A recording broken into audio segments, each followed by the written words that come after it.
میرے پیارے آقا علیہ السلام کے پیارے دیوانوں، دیکھو آج علم نہیں ہے اس لیے لوگ اپنی بیوی پہ ظلم کر رہے ہیں۔ اگر انسان کے پاس علم ہوگا تو کیا وہ یہ حدیث پڑھے گا کہ اللہ کے رسول غیب داں نبی صلی اللہ علیہ وآلہ وسلم نے فرمایا جس نے اپنی بیوی کو گالی دی اور اپنی زبان سے اپنی بیوی کو تکلیف پہنچائی اور تکلیف پہنچا کر اس پہ ظلم کیا، قیامت کے دن اگر وہ روزانہ رات کو کھڑے رہ کر عبادت کرتا تھا اور ہر دن روزہ رکھتا تھا، اس کے باوجود بھی اس کے اعمال کو رد کر دیا جائے گا اور اس کو جہنم کا ایندھن بنا دیا جائے گا۔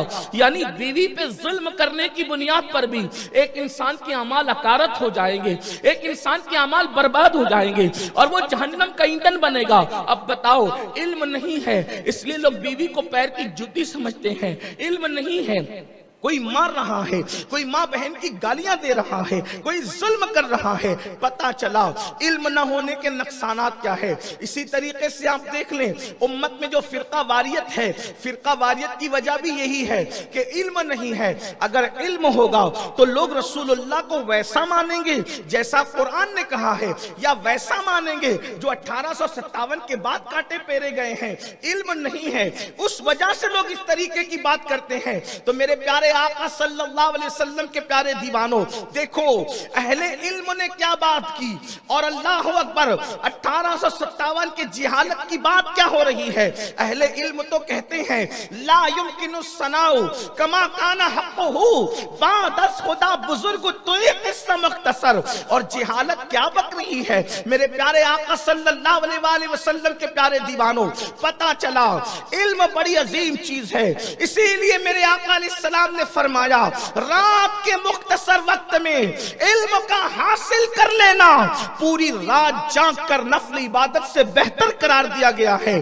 میرے آقا صلی اللہ علیہ وسلم کے پیارے دیوانوں، لیکن آج مسلم امہ علم سے کوسوں دور ہے، جہالت کی وادیوں میں بھٹک رہے ہیں۔ میرے پیارے آقا صلی اللہ علیہ وسلم کے پیارے دیوانوں، سنی دعوت اسلامی کی کوشش یہی ہے کہ ہماری قوم دنیاوی علوم بھی حاصل کرے، اور دنیاوی علوم کے ساتھ ساتھ دینی علم، سب سے پہلے قرآن کا علم، ضروریات دین کا علم، اللہ اکبر، حدیث کا علم، فقہ کا علم، یہ سارے علوم حاصل کرے۔ دیکھو آپ غور کرو، جتنے لوگ بیٹھے ہیں ان کی توجہ چاہتا ہوں۔ بتاؤ 30 35 سال کی عمر ہو گئی، کیا لوگوں کو وضو کرنے کا طریقہ آیا؟ کیا لوگوں کو نماز پڑھنے کا طریقہ آیا؟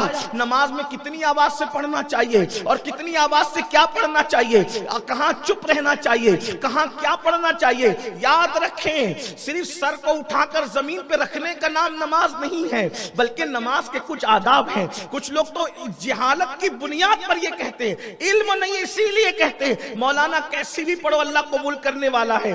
اگر کیسی بھی پڑھو چل جاتی تو پھر اللہ اپنے محبوب کو کیوں بھیجتا؟ اللہ فرماتا جیسے آئے ویسے پڑھو، محبوب کو کیوں بھیجا گیا؟ بلکہ محبوب کو بھیجا گیا اور محبوب سے کہلوایا گیا کیسی بھی نہیں چلے گی، سلو کما رأیتمونی اصلی، جیسے مجھے پڑھتے دیکھتے ہو ویسے نماز پڑھا کرو، ادائے مصطفیٰ جان رحمت کے مطابق نماز پڑھا کرو۔ میرے پیارے آقا صلی اللہ علیہ وسلم کے پیارے دیوانوں، یہ پتا چلا رسول اللہ صلی اللہ علیہ وآلہ وسلم کی جو نماز ہے نبوی نماز ہے، اور جیسے دیکھا ویسے پڑھو۔ یہ بھی ایک خاص بات ہے، رسول اللہ نے یہ نہیں فرمایا کہ میری طرح نماز پڑھو، بلکہ کیا فرمایا؟ جیسے مجھے دیکھتے ہو، رائیتمونی، مجھے جیسے دیکھتے ہو پڑھتے ویسے پڑھو۔ یہ نہیں فرمایا میری طرح پڑھو، کیا فرمایا؟ مجھے جیسے دیکھتے ہو۔ ارے دیکھ لو تو یہی کمال ہے، ورنہ رسول اللہ کی طرح تو کوئی نماز بھی نہیں پڑھ سکتا، بلکہ جیسا کلمہ رسول اللہ پڑھتے تھے اگر ویسا کلمہ امتی پڑھے تو کافر ہو جائے۔ ہم کہتے ہیں محمد الرسول اللہ، محمد اللہ کے رسول ہیں، اشہد ان محمدن عبدہ ورسولہ، میں گواہی دیتا ہوں کہ محمد اللہ کے بندے اور اس کے رسول ہیں، اور حضور کہتے تھے کہ میں اللہ کا رسول ہوں۔ دیکھا حضور کا کلمہ بھی ہماری طرح نہیں ہے۔ حضور علیہ الصلوۃ والتسلیم نے بیان کیا جیسے مجھے دیکھتے ہو پڑھتے ویسے پڑھو۔ مطلب اپنی مرضی سے ٹھوکم ٹھاک نہیں چلے گی، اس لیے علم کی طرف آؤ، علم کی طرف پیش رفت کرو، اور علم اصل علم یہ ہے جسے علم دین کہتے ہیں۔ علم دین کی طرف آؤ اور اپنے بچوں کو کم سے کم اتنا علم سکھاؤ کہ ایمان کیا ہے اور کفر کیا ہے انہیں پتہ چلے، وضو کا طریقہ کیا ہے، غسل کا طریقہ کیا ہے، نماز کیسے پڑھنی چاہیے، تہجد کیسے پڑھنی چاہیے، اسی طریقے سے نماز جنازہ کیسے پڑھنا چاہیے، یہ ساری یعنی نیند سے اٹھنے سے لے کے سونے تک جتنی ضروریات زندگی کے مسائل ہیں وہ ساری چیزیں ایک مسلمان کو آنا چاہیے۔